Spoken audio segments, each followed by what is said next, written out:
Morning. Okay, this is not church. Good morning, everyone. Happy Sunday. Happy Vogue Knitting Live 2026. Thank you for being here. My name is Austin Rivers. If you don't know me yet, I am the founder and president of Knit the Rainbow. We're a nonprofit organization based here in New York. We collect handmade knit and crochet winter wear and distribute them for homeless/unhoused, at-risk LGBTQ+ youth who live in New York, Chicago, New Jersey, and Detroit.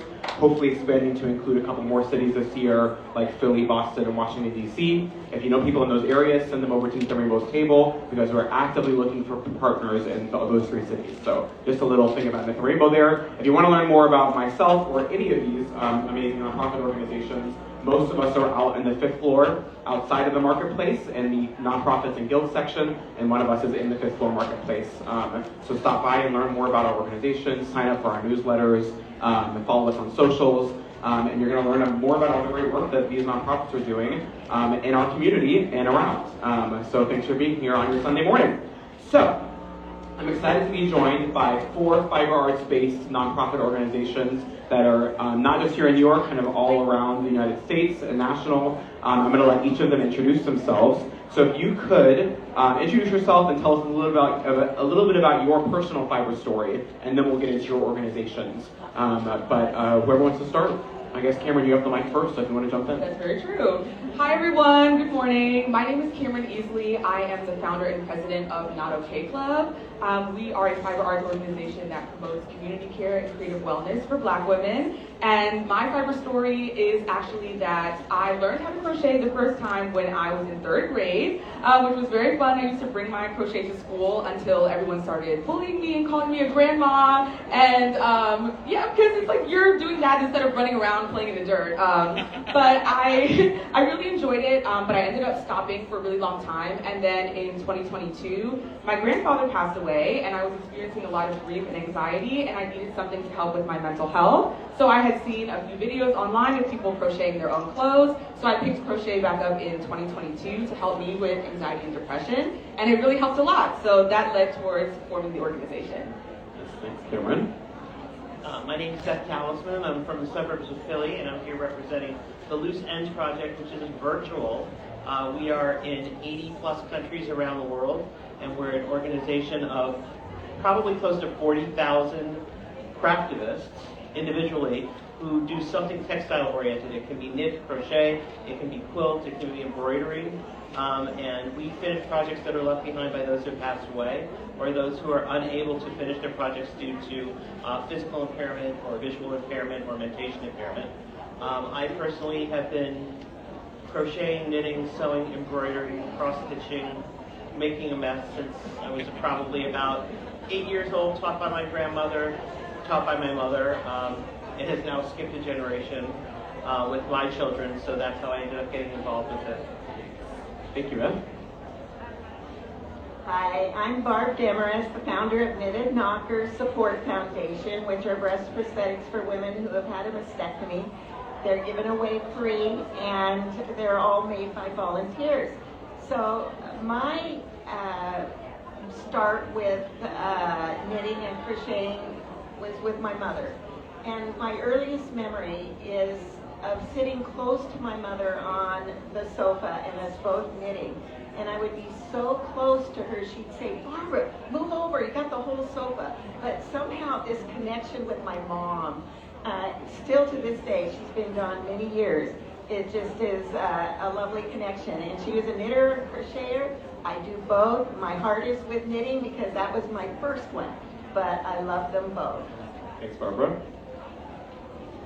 Hi, I'm Jennifer Lindsay, and I am a founding board member and president of the Center for Knit and Crochet.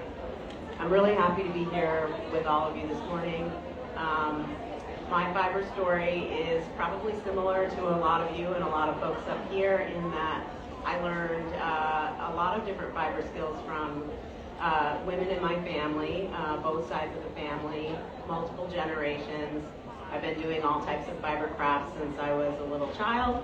We always had car projects in the car because I was in a military family and we moved all over the country, so we always had something like an embroidery sampler or whatever in the car to work on. And I don't remember learning to knit But I do remember asking my mom to pass an Icelandic sweater that she was knitting for my dad over to the back seat so I could do some of the color work in it in the 70s. I'm really going to date myself here, so this is in the 70s. And I remember her getting a little impatient after a while and saying, "Can I have that back?" So I do remember that. That's really my first memory of knitting. But the Center for Knit and Crochet is a digital museum of knitting and crochet. We have created it to provide access to lots of historical collections of knitting and crochet that are very difficult for knitters to find. And we also provide the ability for you to upload and record your own stories and your own objects, really taking matters into our own hands to be responsible for our own history as craftspeople and telling it in the way that we want to in our own work. Thank you, Jennifer. So, if you don't know yet, this is a panel about craftivism, and we're here with nonprofits who are using craft as a form of activism and as a form of change.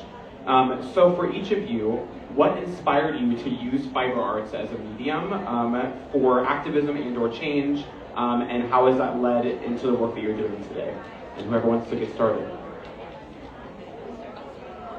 Sure. So, like I had mentioned before about my personal crochet craft being picked up during a grief episode, I went to school for psychology and I studied social psychology and also a lot about brain chemistry. So as you may know, when you work with your hands, your brain releases dopamine. That's one of the hormones that gives you that feeling of achievement, serotonin that gives you happiness. And I realized that using fiber arts and crafting as a way to actually help improve your mental health, especially for people who may not be able to afford traditional methods like therapy.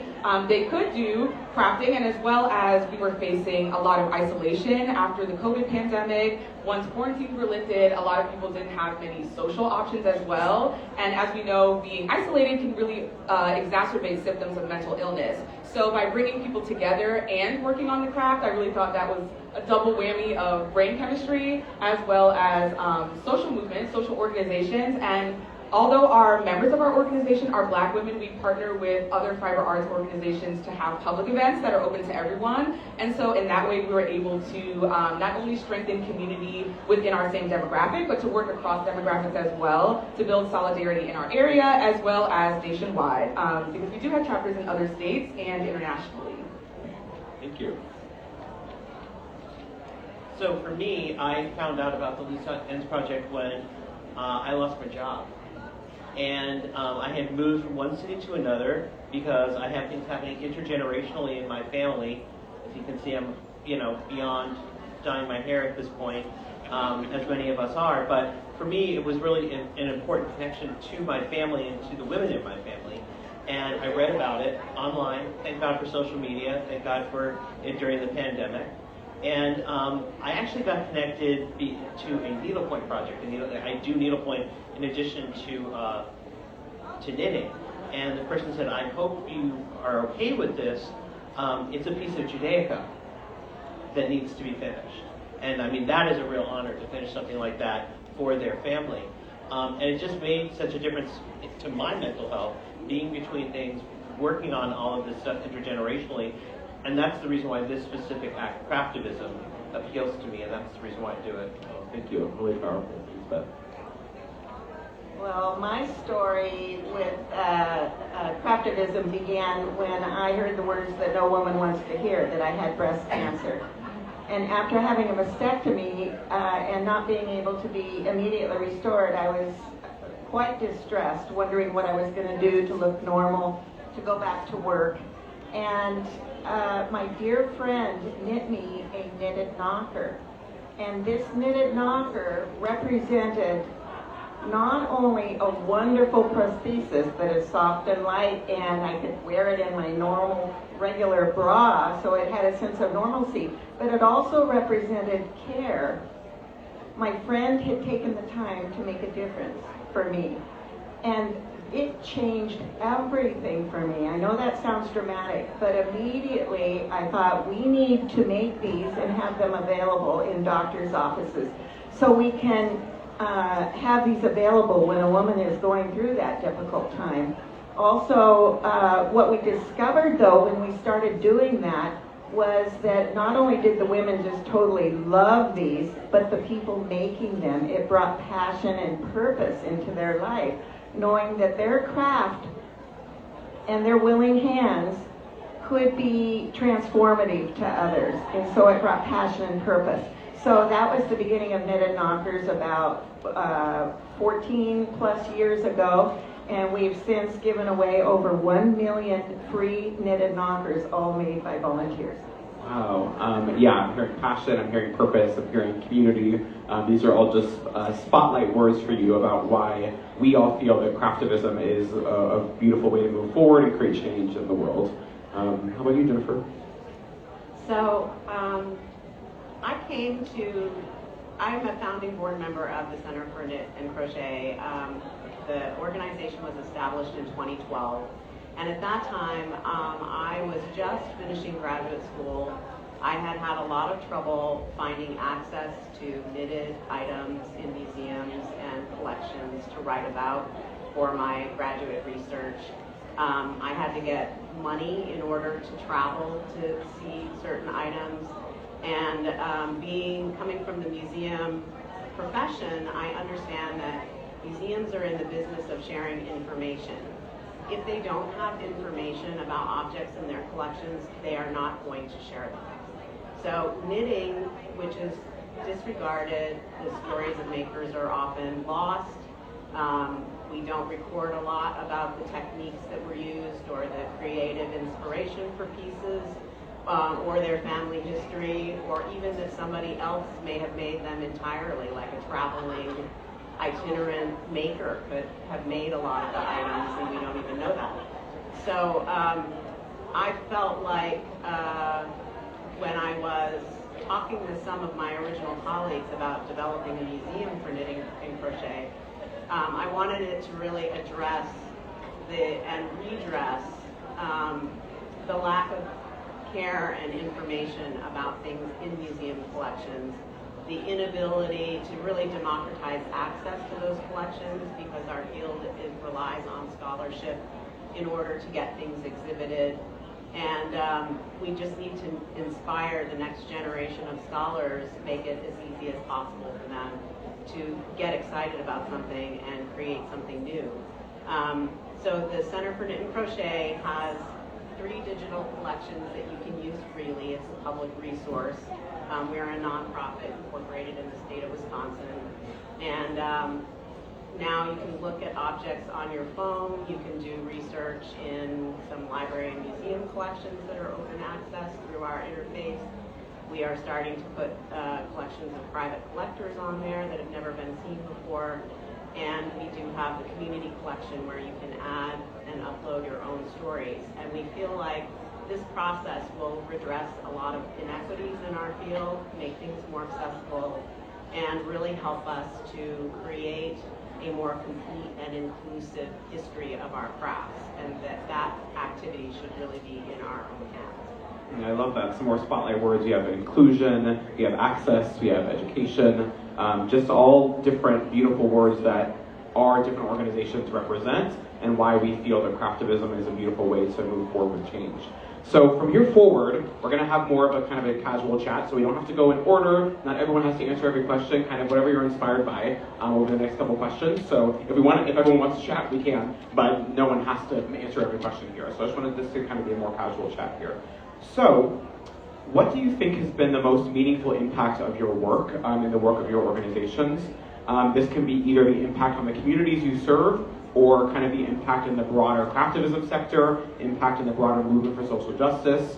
It can be talking about the impact it's had on you personally. So just in general terms, what do you think the impact has been from this craftivism work that you've been doing on yourself, on the broader community, and on the people that you hope to serve? It's very personal. All of this is very personal. When you make something with your hands, it's incredibly personal.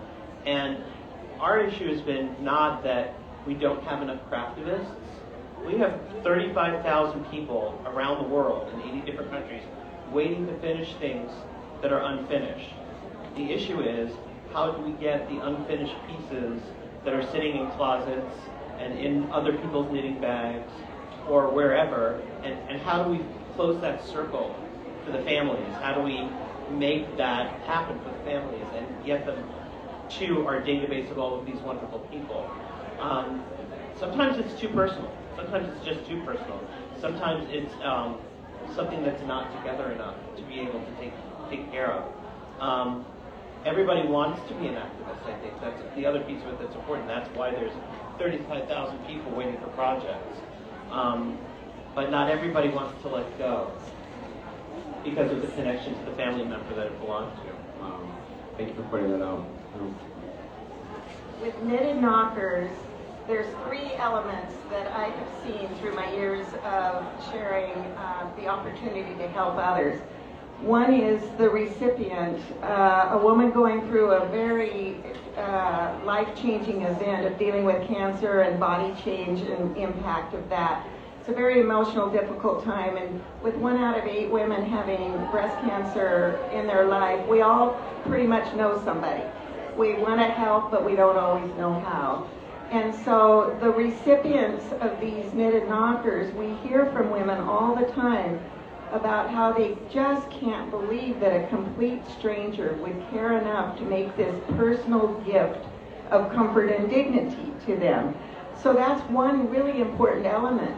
But one element that surprised me was the makers, our community here. Giving of our time and talents. We're a very giving community. We embrace all kinds of projects.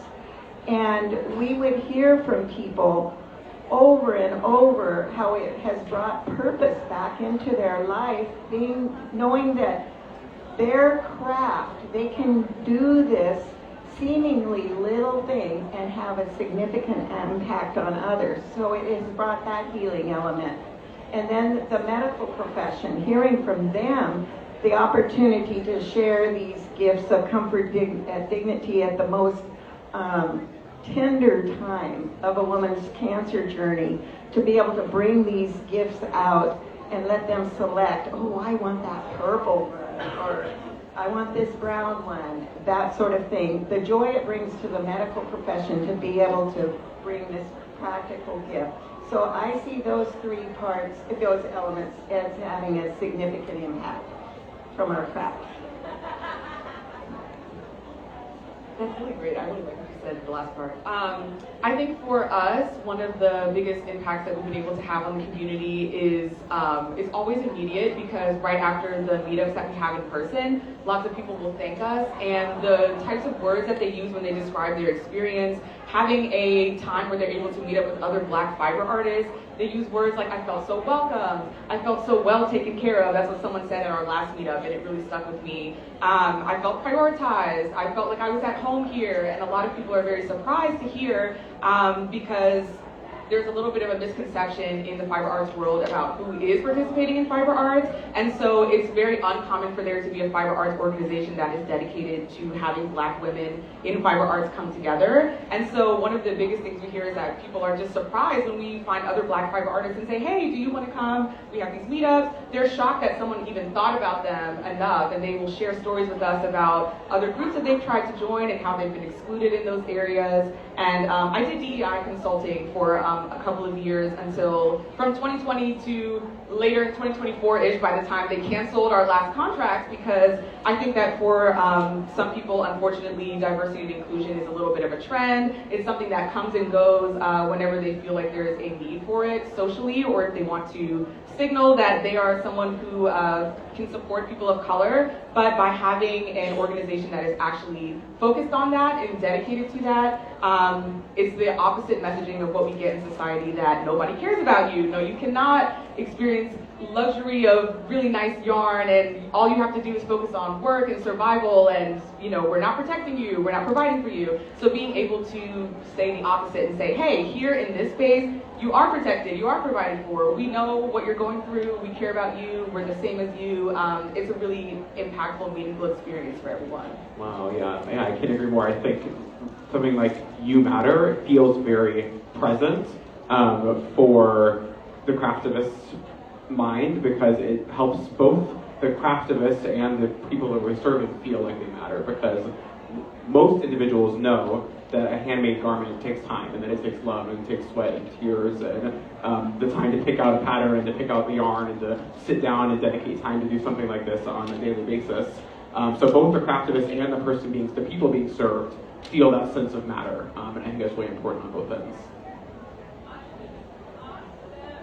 So I'll just talk a little bit about the most supportive factor in propelling the development of the Center for Knit and Crochet forward is the fusion in our current craft culture of digital technology and handcraft, and not really viewing those two things as separate entities or mutually incompatible in any way. And when we first started this organization in 2012, that was not the case. So making an argument for a digital museum in 2012 is a very different process than making an argument for a digital museum in 2026. And that has been a really interesting process of development for us, and we are really seeing some momentum and interest and understanding about the tremendous potential that our organization has to help people record and share our history for ourselves and for posterity. So that has been the biggest impact and maybe one of the biggest challenges, and we really feel like we're poised now to move forward really rapidly to build these collections with your contributions and your stories, and that's a very exciting place to be. Thanks, Jennifer. You talked about challenges, and that's going to lead directly into my next question for you all, is what challenges have your organizations faced in running a nonprofit that's rooted in craftivism, that's in the fiber arts space, and how do you overcome them?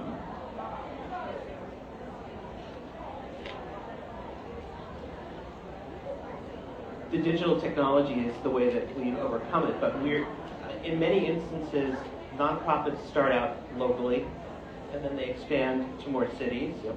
We started out worldwide because the whole organization is virtual. People come up to our table and they say, "Oh, where are you located?" The internet.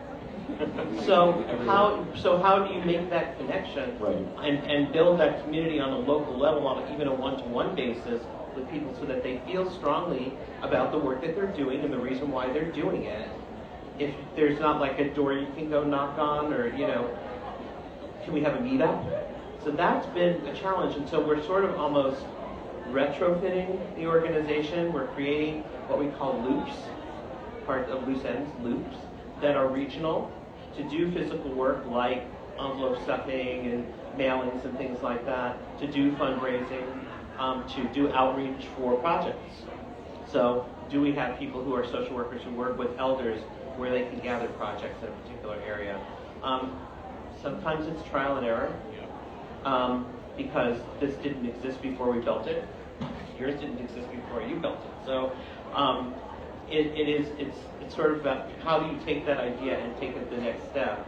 And digital technology is the way to do it, but you also need to do it face to face. Yeah. No, I think as a fellow founder, I think that listening is such a huge piece about starting a nonprofit in any industry, but I think that we get feedback both from the people that we're serving, the communities we're serving, but also from the craftivists that work with each of our organizations.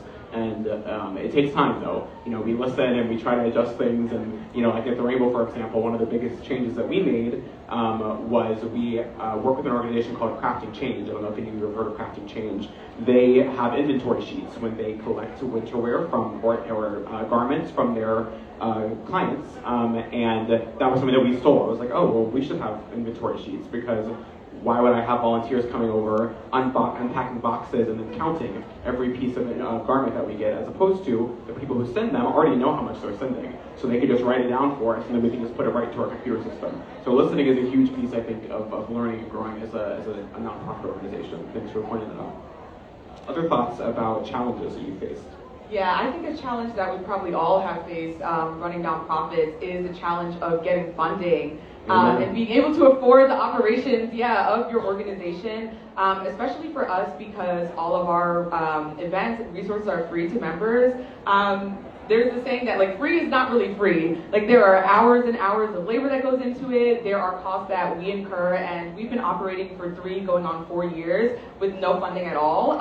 Any funds that we have gotten have just been donations. I have a crochet brand that I made specifically to sell those clothes to then fund the organization. And when you get your 501c3 designation, you can of course apply for grants, but that takes time as well, finding the grants, submitting all the information, and I think that is very often that when people hear that you're a nonprofit, they're like, oh, okay, nonprofit, like no money involved, it's free, but I do think that the community that we serve should not be the ones necessarily who are funding our operations. It should be the rest of the community who is able to give to nonprofits that are serving causes that they support. And I think that it kind of goes over people's heads unless you're directly sending them mailers and things like it, especially that we cannot afford. So it's really hard to get the word out to do fundraising, to be able to present yourselves to funders, people who can invest. But it's always very important, just as a pitch to everyone, because every dollar that you give does further the work of these organizations and is immediately impactful every time that you do give. So that's been a big challenge for us, but we're starting slowly but surely able to start getting some funding so that we can provide more materials, because we do buy the yarn and all of the materials for our members. And as you know, it's probably how much money you spend here at Vogue Knitting this weekend. Like yarn and materials is very expensive, and so if you're constantly supplying these things, the funds run out very quickly. So. Yeah, absolutely. I think I couldn't agree with you more. I think funding is a huge issue and struggle point and challenge for probably all of us, and we've all kind of talked about it this weekend about different grant opportunities and how do we get donors and how do we talk about volunteers and turn volunteers into donors when they can be, and different things like that. It's a huge piece. I think a big thing that we can also do is help share with each other. That's a huge win that we have as each other, and we all have these fiber-based nonprofits. When one of us gets a grant, tell the other people about it and what organization you get it from and how did you apply and where did you find it, and building community in that way between the founders is going to also be really important so that we can keep sharing resources, and also partnerships with all of these amazing companies that are here. There are beautiful yarn companies here, there are beautiful accessory companies here, and I bet many of them might be interested in helping if you're able to kind of give your elevator pitch. So keep that in mind too. One of the challenges, finances is a challenge for all of us, but on a different note, for us early on, we knew that this was a wonderful concept. I proved it. I mean, it changed my life, the comfort that came along with this. So we knew we had a great product. But how do we get the word out? We started providing to our local doctor's office, and he loved it. And he was like, this is just wonderful. And we thought, well, it's too good to keep to just our local doctor's office. We should spread the word. And he said, yeah, Barb, but you need to be prepared for a huge demand because there's 50,000 mastectomies done a year. That was back in 2011. By the way, it's now 100,000 done a year in the United States, and 90% of those women statistically will wear a breast prosthetic at least for a while, and these are so preferable to the traditional ones. So he said you need to be prepared for tremendous growth. So the challenge for us was to reach out to this community, to inspire and equip the crafting community to make these, to make them available, and then to connect them with the women that could use them. So I could go on and on about how that process has gone, but in the 14 years we've been doing this, we now give away 12,000 knitted knockers a month, more than that. Wow. Actually, through our network throughout the United States, and they're all made by these crafters, and we don't turn anyone away.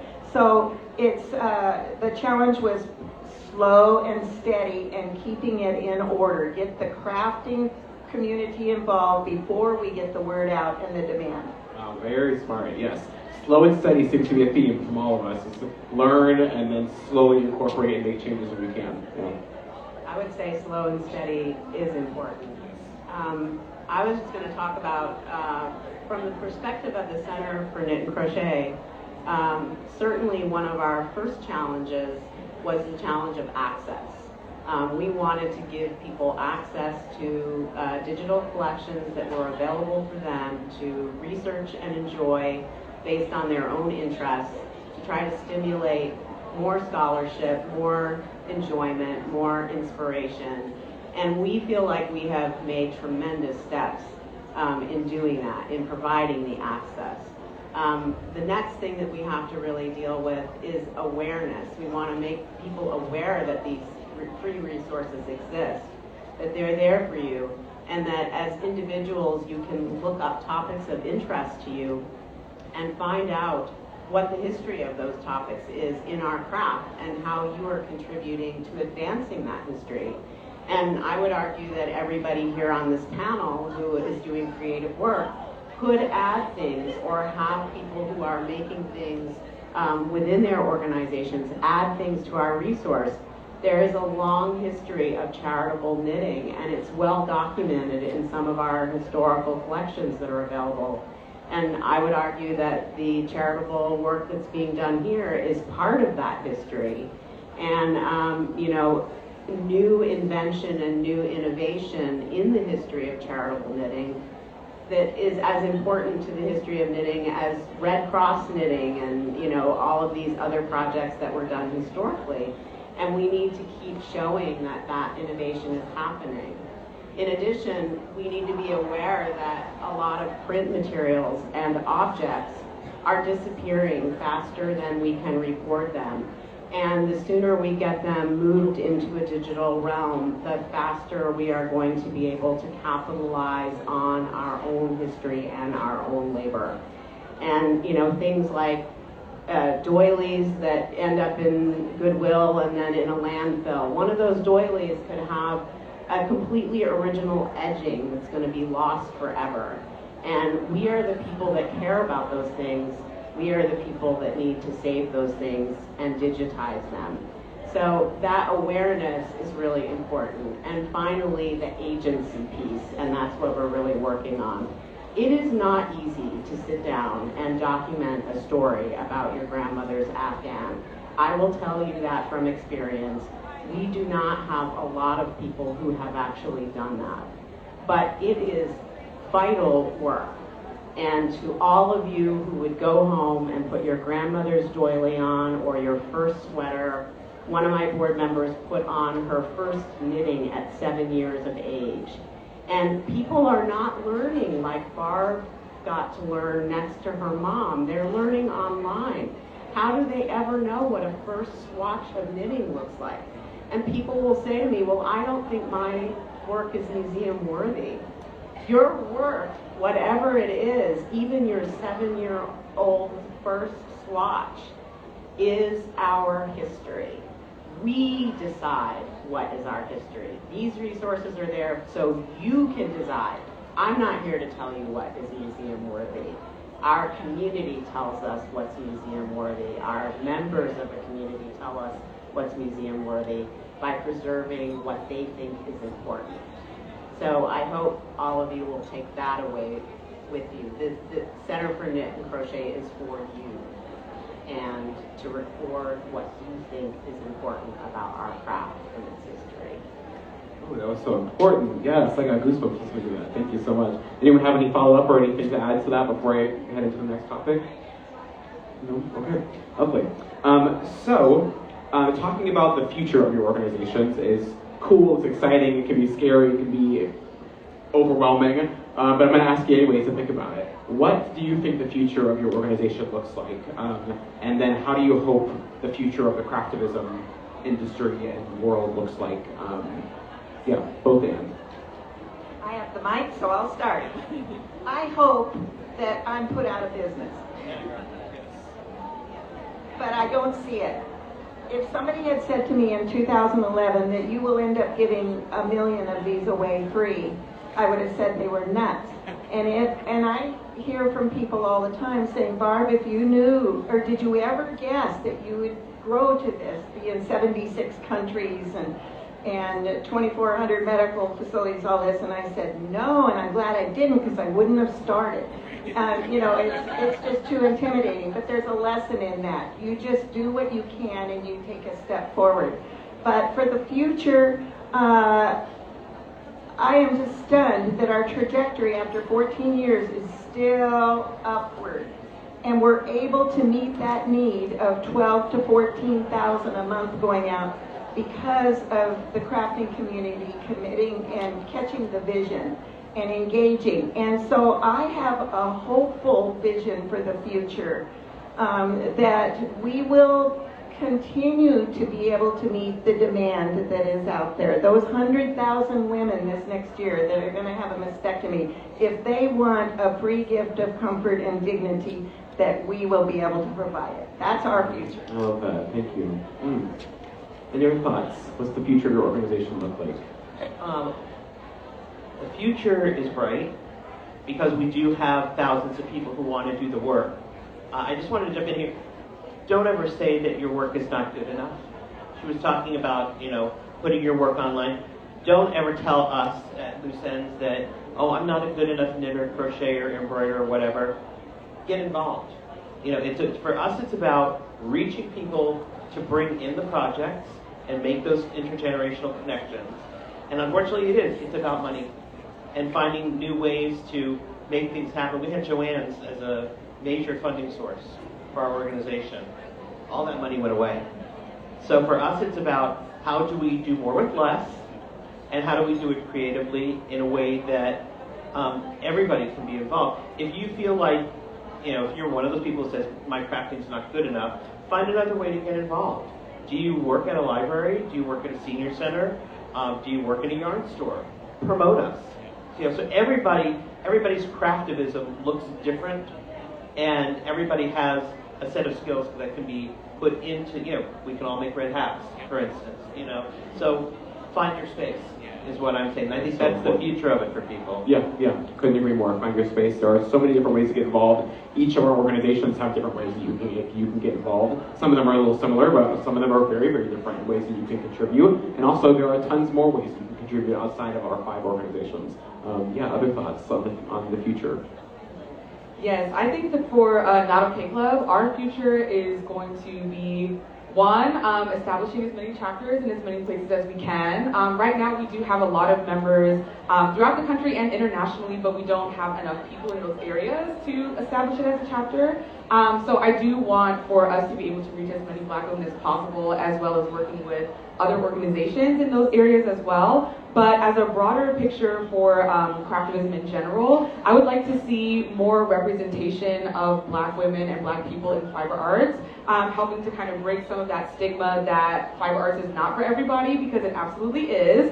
And I also would like to be able to introduce fiber arts as a mental health tool to as many people as possible, because I do think that it gets overlooked when it comes to things that you can do to help your mental health.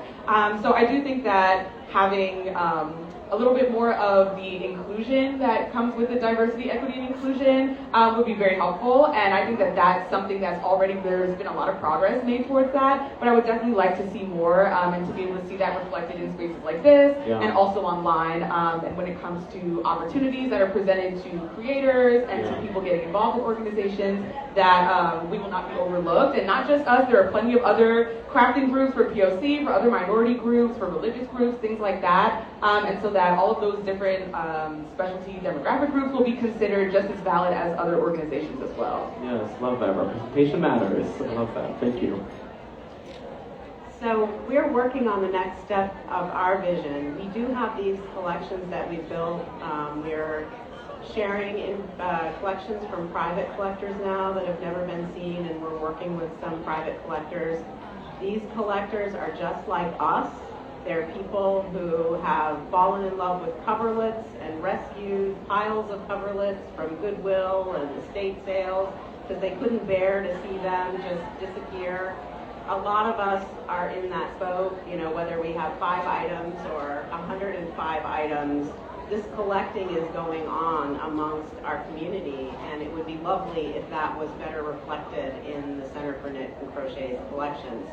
So my view, one dream in terms of the things that are on the collection, we have a baby set from the 50s, 2 baby sets from the 50s that are made in mint green and pink. And we have 1 baby set from the 2000s that's in rainbow colors. Wouldn't it be wonderful if all the years in between were filled in and we could really see the evolution and change within our own history of what we think is appropriate to make for babies? I mean, that is just very straightforward. Just, you can put anything in there, basic things like we have a dishwashing liquid dress from when people in the 1950s felt like their entire home decor was threatened by these mass-produced objects that, you know, they couldn't figure out how to disguise or make look better. If you saw that dishwashing dress separated from the dishwashing liquid, we wouldn't even know what that is. But because we have a picture of the dishwashing liquid with the dress on it, people would now be able potentially to look at the resource and say, I thought this was a very odd, like, dishcloth or doll dress, but now I see it's a dishwashing liquid dress. So these are, you know, things that we need to be preserving. So my goal would be that the collection just grows exponentially. That someday somebody is going to say, I never cared about doilies until I looked at the Center for Knit and Crochet, and it opened up a world of love and affection for me about doilies, and now I want to be the next doily scholar. That would be fabulous. And what we are doing to try to realize that is we have been surveying people who use our collections. Our collections are open source, so they are not perfect. We want commentary from people who are using them from all of our community to help us build them better, to serve you better. And we are also building programs and outreach that we can take to guilds and groups to try to really jumpstart this preservation initiative and get people, help people, make it easier for you to add your items to the collection. So my dream is that it just begins to grow exponentially, and that we have like a way for the Atlanta Knitting Guild or something to look up all the things that the people from the Atlanta Knitting Guild have added. And when we do that work ourselves, it's easier to get the respect of the local history museum, who's understaffed and under-budgeted.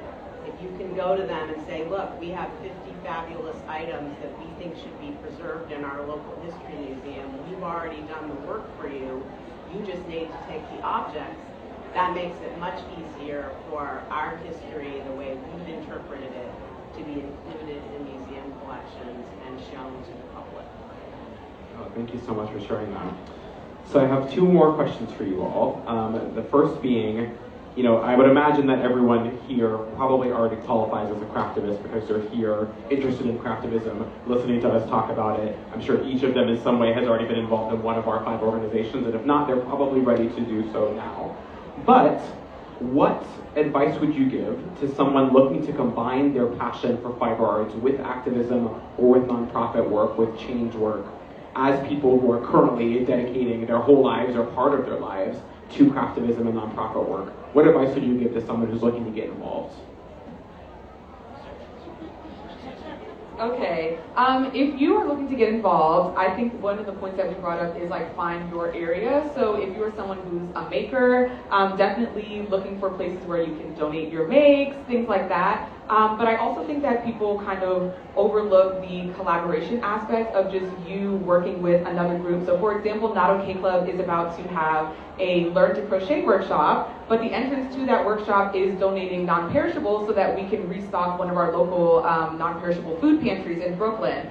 So there are ways that you can use your skills so that way we're not cooking the food, we're not buying the food, but we are able to help with some of the causes that in our local area they need support with. So however you can use your skills, whether it's marketing, whether it's actually being a maker, find your thing, get some friends, you can turn it into a group project. I think that, you know, when people think about like beach cleanups and things like that, where you just grab your friends and do it, using your fiber art skills is another thing that you can do with your friends. Get your local group that you already have and see where you all can connect with your local community in order to help that out.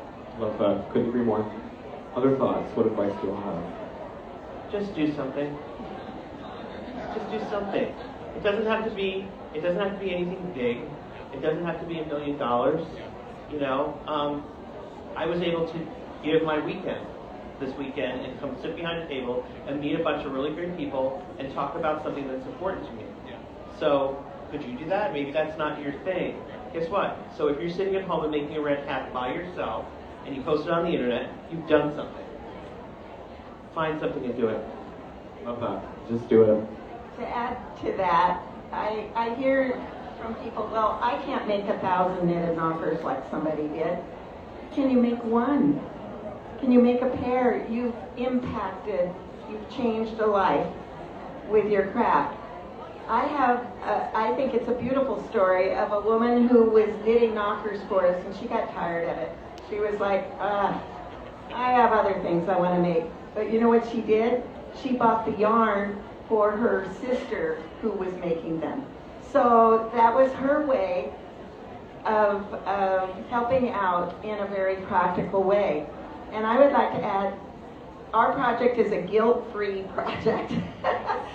You don't need to do it. You don't have to do it. If this is your passion and you want to make a difference, we're here to inspire and equip you to do that. But don't feel like you have to do it. I like what these ladies are saying. Find what works for you and do it. Yes. I would say too, if you wanted to do something really special for the Center for Knit and Crochet, it would just be add something to our collection. Send us a critical email that says, this is what, I really hated doing this for all these 5 reasons. I would love that. But one of the other things I would have to say is just approach whatever it is you decide to do with integrity and love. This is work, whatever work we engage in, you have to love it and feel like it speaks to you from a genuine place. And, I just think that's the most important thing. And also to just really believe that, one thing I love to talk about is we lost Barbara Walker in December. I spent so many hours poring over her treasuries, knitting little swatches, some of the most wonderful experiences of time I've ever had in my life. And, there are many hundreds of thousands of mosaic knitting patterns on Ravelry now, but I would bet that a lot of people don't know how instrumental Barbara Walker was in the 1970s of making mosaic knitting available to us. We tend to approach crafts as if all this has already been there. But all of this is constantly evolving because of the contributions of individual craftspeople like you. Every person can contribute something valuable and new to the history and experience of crafts for others. You are that powerful. And that's what I would really like to convey to you. Thank you, Jennifer. You are that powerful. I would add, I think when I started at the Rainbow, I knew I wanted to do something, but I didn't know what to do or how to do it or where to do it. So for me, it was research. That was the thing that led me to start at the Rainbow, was I had to sit down and figure out what was needed and how I could be the one to help solve this issue. And so I knew that, I found my community. I'm LGBTQ+, so I knew that I wanted to do something with my community. I know that unhoused people are often disproportionately black and brown. I'm a brown person, so I wanted to, black person, so I wanted to choose that as one of my communities as well. So I combined the two, unhoused LGBTQ+ youth, and then I did research. I said, where are most unhoused LGBTQ+ youth? What things do they need, and how can they? Oh, so too close together, maybe. Yeah, I just did research and I figured out what was the community that I was trying to serve, what are they missing, and I found that there was only one organization, at least in New York City, that was dedicated specifically to providing clothing for LGBTQ+ youth, and they're not specifically dedicated to providing winter clothing. So I said, oh, there we go. I know how to knit. I know how to galvanize a community and to try to get people involved. So I combined those two things together, started a nonprofit, and just went. And I also say, try and fail. Failing is how you learn. I didn't know that when I started at the Rainbow that we would be here 5.5 years later. We could have failed after the first month and I would have been like, okay, something went wrong, how do I learn from this, grow and try and do that. It just happened that my first idea was successful, but it may not be successful tomorrow. You know, the rainbow could fail tonight. And then I would change things and try again and continue doing this work to be a craftist because I feel like I have to. I think we all have a sense of that in this current world that we're living in. If you feel like you have to do something, do it. Find a way to do it, do the research, find your niche, find your community, and find a way to get involved and do something. And if you don't know how, as Fiverr here, you can get involved with us, or start your own thing and find a community and get involved with those people.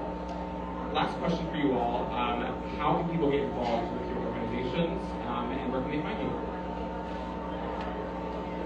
So for Not Okay Club, you can find us at www.notokclub.org, and it's K-N-O-T, as in like a knot, Not Okay Club. All of our information is there.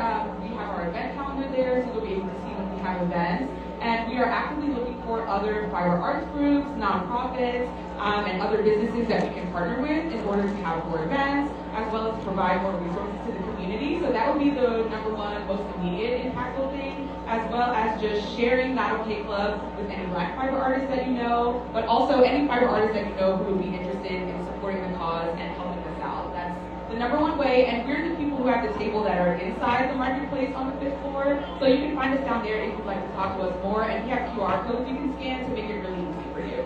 Okay, thank you. And then looseendproject.org. You can sign up there to be a finisher. You can bring us a project. You can drop by. We're on the 5th floor, surrounding all of the other nonprofits. You can come make a contribution, grab a magnet, and if you have a story to tell, we're loving recording the stories too. knittedknockers.org, and you can find us on the website, or our website, I should say, will equip you. Our patterns are free. They've been downloaded millions of times in our video tutorials, as well as ways to help. And when people ask me, how can we help?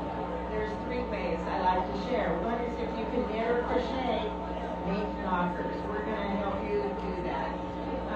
Another way is to share on social media about knitted knockers, because that reaches out to several communities that we impact. It reaches out to women that have had a mastectomy or know someone that may not be aware that these are available for them.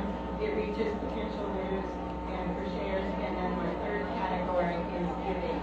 As they mentioned before here, the other groups, the challenges of funding, and we are an all-volunteer group with no paid employees, and we survive by donations. Our postage alone this last year was $69,000.